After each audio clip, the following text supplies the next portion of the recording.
The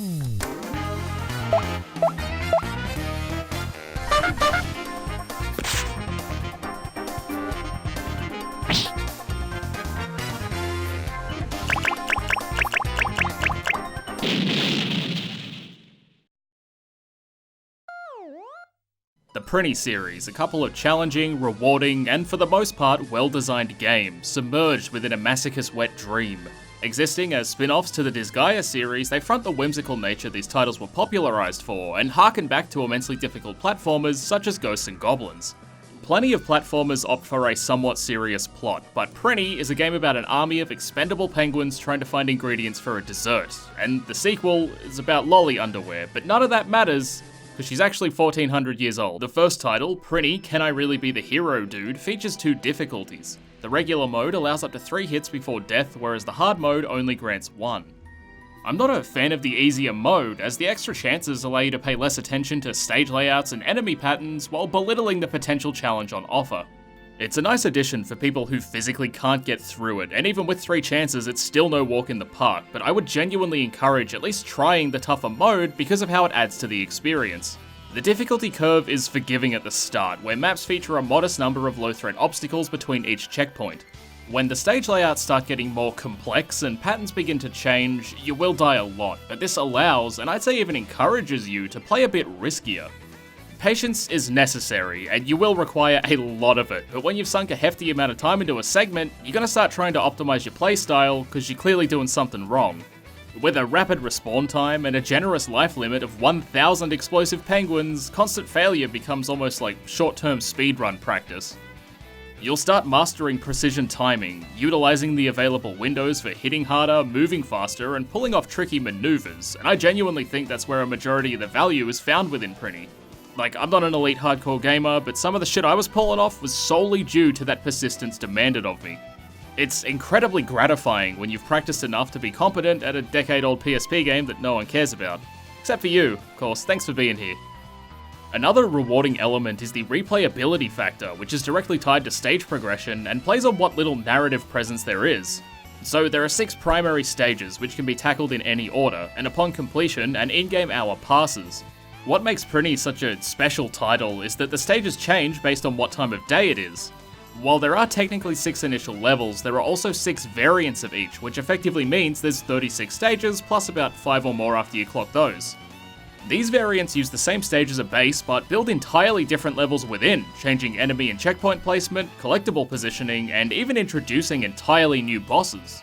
They also contain a running narrative thread that sees sequential events occur throughout the day, so to see each individual story for a particular area, you gotta beat it 6 times in total.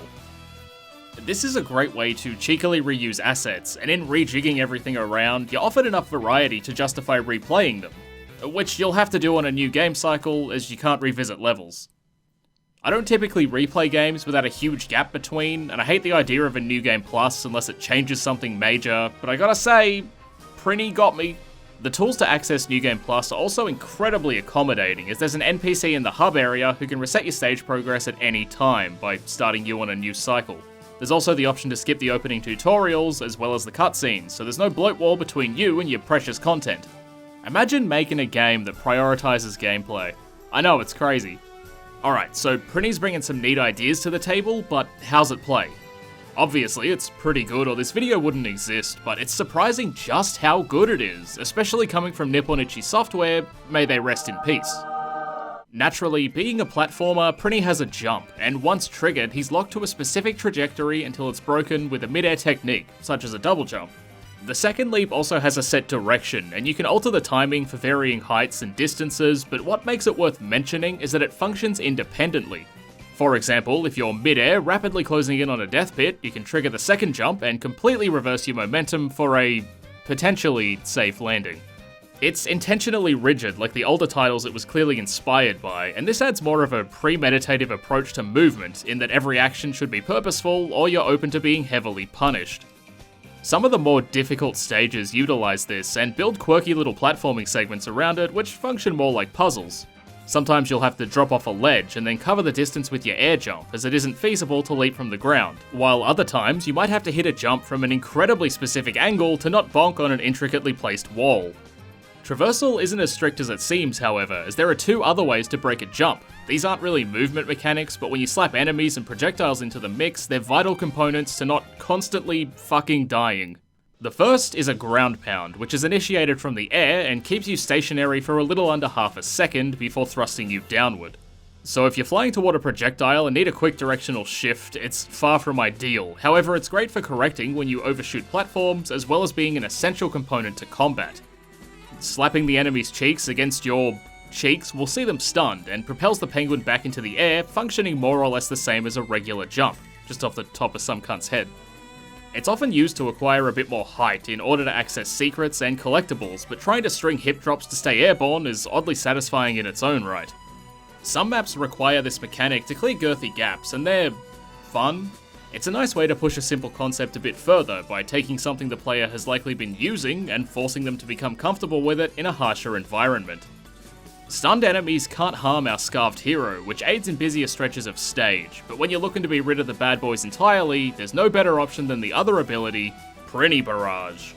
It's another mid-air tech which stalls vertical descent for a brief window as you rapidly mash in order to pelt the enemy with knives, or little moons. This is largely used as a ranged attack to safely clear enemies out, but it also offers a slight vertical bump and carries horizontal momentum, so if you need a bit of extra height, mashing your thumb down to a nub can be a worthy trade-off. The stages can get quite busy, and given that at most, Prinny can only handle a couple slaps, some defensive mechanics exist to help the player not break their PSP. Not so happy now, huh? When circle's held, the penguin will begin to twirl, and during this state, he's granted complete invulnerability to all attacks. But no one can dance forever. Spin for too long and you'll be stunned, leaving you open to even the most basic advances. It's often useful in a pinch and fantastic during boss fights, but relying on it too heavily can be risky. Misjudge the duration or enemy position and you'll lose your invulnerability while you're inside them, which is nowhere near as productive as it sounds. Breaking a spin while holding either left or right will see Prinny dash in that direction. It's another risky disincentive for using what is effectively God mode, as you have to immediately compensate for the follow-up burst of directional speed. The rush can be broken by ceasing movement, but it can also be comboed out of with a belly slide, granting even more invincibility. The issue, again, is that if your slide ends where an enemy begins, that's a big old GG. It also doesn't protect you against death pits, and there's a lot of those. The risk-reward dynamics are great, as without a harsh penalty, these techs would be brutally overpowered. But their drawbacks are fair, and due to how borderline essential they are, you're encouraged to familiarise yourself with the constraints and how best to avoid being victim to them. Naturally, since the main character is a fragile snowflake, when facing down fiendish villains, movement and positioning are far more important than damage output. Death is generally based on how you approach monsters, as if you think you can simply mash them all away, you're only half right. The screen can often be quite dense in the amount of foes trying to plug your penguin hole, so the sprites gradually redden as they get closer to the big sleep, which is great as non-intrusive visual indicators display what can be critical information. Not everything can be killed, however, and some antagonists shift their behaviour based on how you approach them. For example, if you hit a ninja but fail to dispatch him, he'll counterattack with a substitution jutsu and a couple kunai. There's a Ghost Dad character who takes his children out for a play, and if you crack a couple of their skulls, he'll go absolute scorched earth.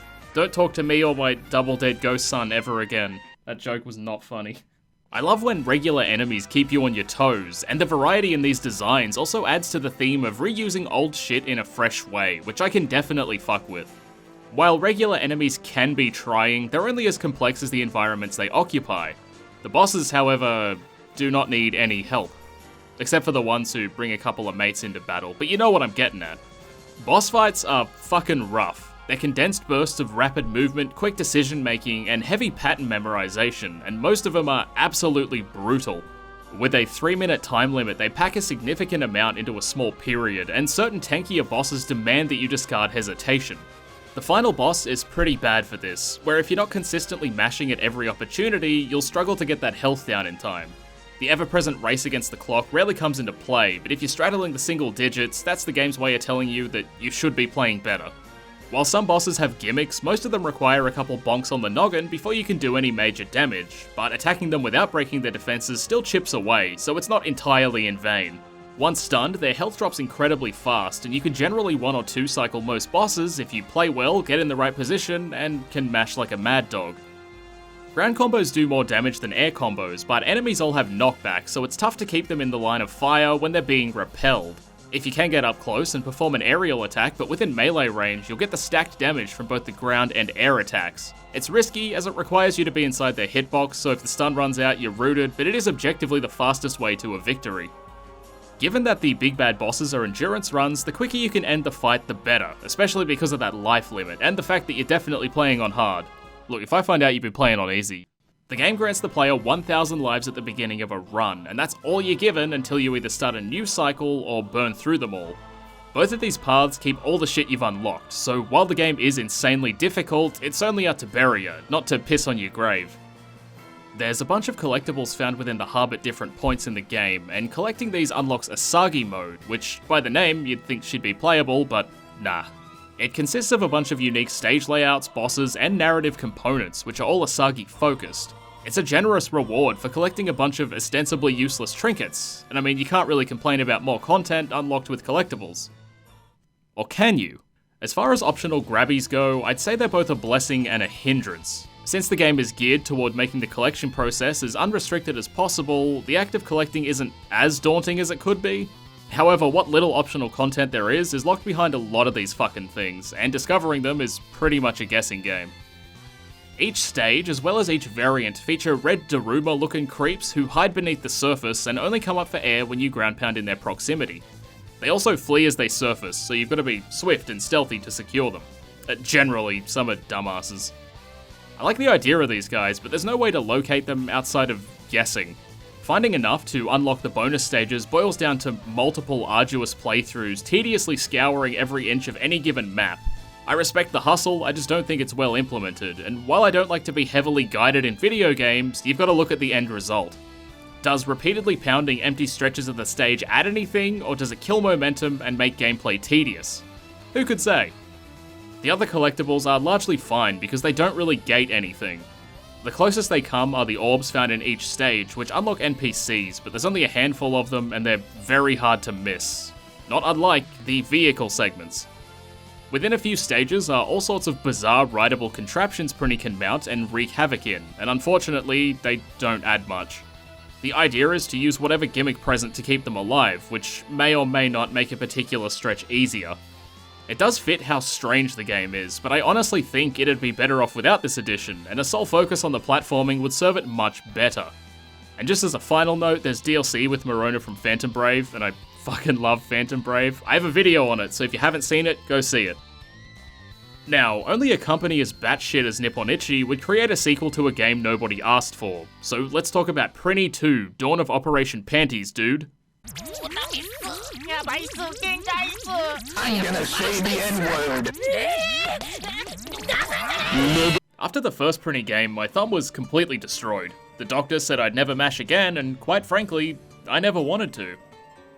So I started Prinny 2 immediately. I'm delighted to say it's more of the same, with a bit extra on top, but unfortunately they took a bit too much off the sides. God, what a shit analogy, and haircut. Let's go over the new additions. A third difficulty was introduced, titled Baby Mode, and outside of giving you an additional hit on top of the regular difficulty, it also turns your life icons into diapers. The stages also undergo a bit of a change, with the introduction of baby blocks, which make moving around a bit easier. Shoutouts to my gender non-conforming humanoids over at Kotaku. Much like the first title, Prinny 2 opens with a set of 6 stages, which all vary depending on the time of day, but if you do them in a specific sequence, it can impact follow-up events.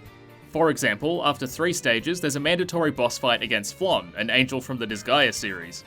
Completing these stages in a certain order will change this fight to one of 3 other unique bosses, and that's fucking sick. Following the rule of 3s, Prinny's arsenal has been bolstered by 3 techniques, and they're selectively useful. One is a variant on the invulnerable spinning dance, which does minuscule damage to enemies as you move through them. I think this was a poor addition, not only because the damage is so tiny it's barely there at all, but that state should remain purely a defensive one. The appeal and viability comes from the fact that it's a risky last resort to protect yourself, so adding an automatic offensive element doesn't build on the concept or change it in a meaningful way. There's definitely room to expand on this ability, but outside of one specific fight, it's a worthless addition. The second ability is a variant of the ground pound, which is really just a stronger ground pound. Yeah. The third tech is actually useful and was a great addition to the roster.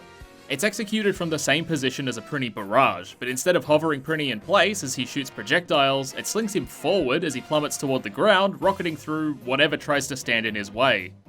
Except for most physical objects, but it does massive damage to enemies and also pays out a fair amount of iframes, not unlike the Belly Slide.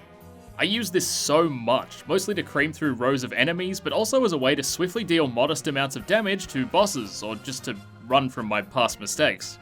It has a hard limit as well, as it can only be used while the bonus meters full and completely drains it upon use. I'd say this is a great way to balance it, but it's not as good as it sounds, as much like Prinny's other techs, it has a lot of durational drawbacks, and with the changes to the bonus gauge, using it just pisses away potential. In the first title, the bonus gauge was solely used to gain extra points by putting the smackdown on enemies. When it was filled, you were granted an item which incremented a meaningless number, and that was it. In Prinny 2, however, when it's fully charged, you do additional damage with regular attacks, making it incredibly valuable. There's a trade-off where you can cast aside your damage increase for a souped-up flashy finisher, but maintaining the attack bonus for as long as you can is objectively superior. They did add these attack dummy things, which are solely used to charge your meter, and they're a neat addition, but I'd say they're redundant as it's really not hard to fill.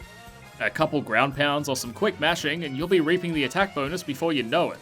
It's fucking good, eh? It rips through early bosses at breakneck speed, and while it's not as useful toward the end of the game for various reasons, it's still not wise to piss it away. The boss design in Prinny 2 is hit and miss. The first game had a single gimmick-focused encounter, and while I'd say that it was the worst fight in the game, it was still mostly fair and fit in with the rest of the bosses who were all tightly designed.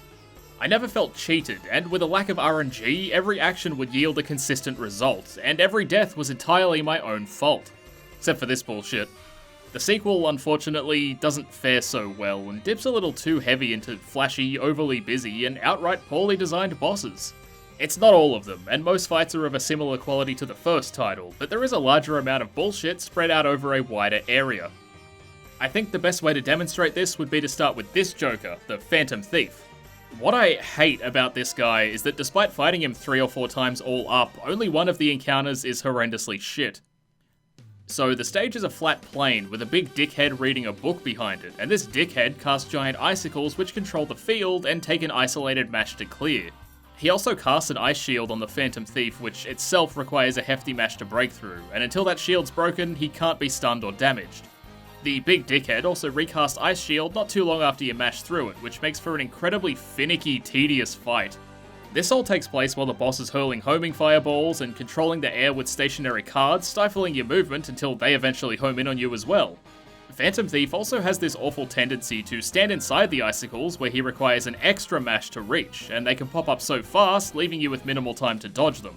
The worst part is that one of the final fights is against the same guy. His design's very similar, just without the big dickhead in the background shooting ice everywhere, and it's a fantastic fight.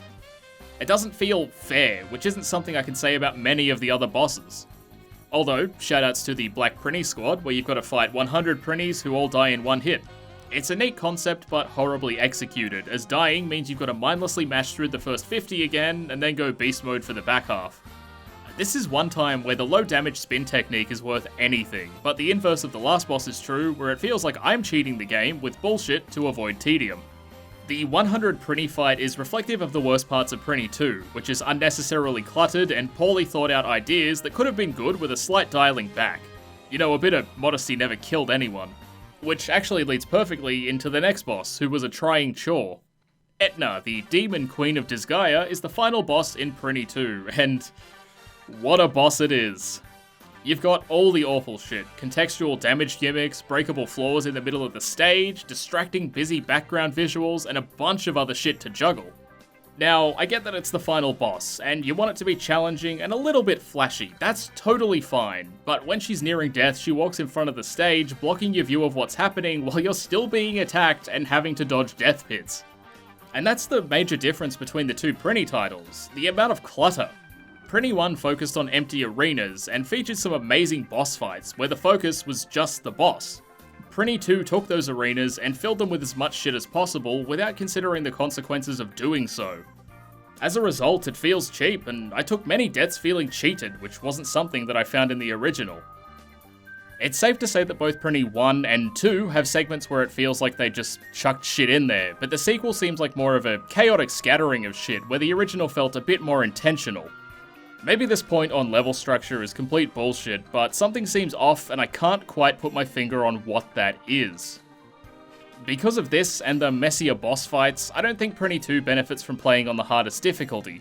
I'd still advise against playing on baby mode for obvious reasons, but this game on the hardest difficulty had too many instances where it felt unfair and was quite frankly infuriating in areas where the previous simply wasn't.